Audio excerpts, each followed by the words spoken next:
साल 1930। भारत अंग्रेजों की गुलामी में जकड़ा हुआ था। कानून उनके, शासन उनका और अधिकार भी उनके। लेकिन सबसे दर्दनाक बात यह थी कि अंग्रेजों ने उस चीज पर भी टैक्स लगा दिया था जो हर गरीब की रसोई में होती है, नमक। नमक जो अमीर और गरीब दोनों की थाली में समान रूप से होता है। लेकिन अब वही नमक अंग्रेजी हुकूमत के लिए कमाई का जरिया बन चुका था। भारत का हर नागरिक मजबूर था सरकार से महंगा नमक खरीदने के लिए। अगर कोई खुद समुद्र से नमक बनाता तो वो अपराधी माना जाता। यही अन्याय एक दिन इतिहास की सबसे बड़ी अहिंसक क्रांति की वजह बना। एक साधारण व्यक्ति, असाधारण निर्णय। वो व्यक्ति थे महात्मा गांधी। दुबला पतला शरीर, हाथ में लाठी, सफेद धोती, लेकिन इरादा पहाड़ से भी मजबूत।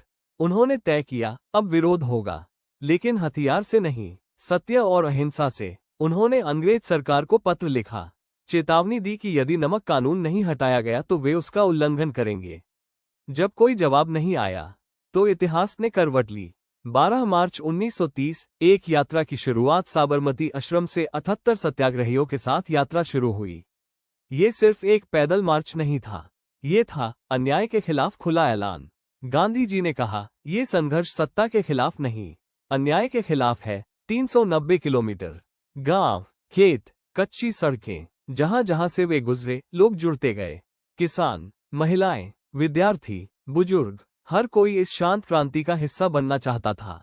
यह आंदोलन अब सिर्फ नमक का नहीं रहा, ये स्वाभिमान का प्रश्न बन चुका था। लहर 6 अप्रैल 1930, वो ऐतिहासिक सुबह। 24 दिन की यात्रा के बाद वे पहुंचे गुजरात के छोटे से तटीय गांव डांडी। सुबह का समय था, समुद्र शांत था, लेकिन इतिहास तूफान बनने वाला था। गांधी जी धीरे धीरे समुद्र तट की ओर बढ़े, झुके और रेत से नमक की एक मुट्ठी उठाए। बस इतना सा कार्य, लेकिन उसी क्षण अंग्रेजी साम्राज्य की नींव हिल गई। ये था डांडी मार्च।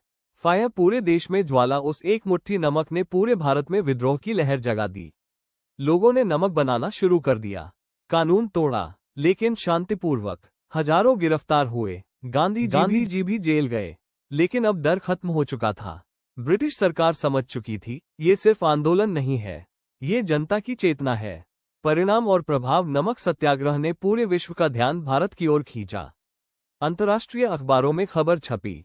दुनिया ने देखा, एक निहत्था राष्ट्र साम्राज्य को चुनौती दे रहा है। यह आंदोलन आगे चलकर भारत की स्वतंत्रता की नींव बना। अहिंसा की शक्ति ने साबित कर दिया, साहस हमेशा बंदूक से बड़ा होता है। अंतिम संदेश, कभी कभी इतिहास तलवार से नहीं लिखा जाता, कभी कभी इतिहास लिखा जाता है एक मुट्ठी नमक से।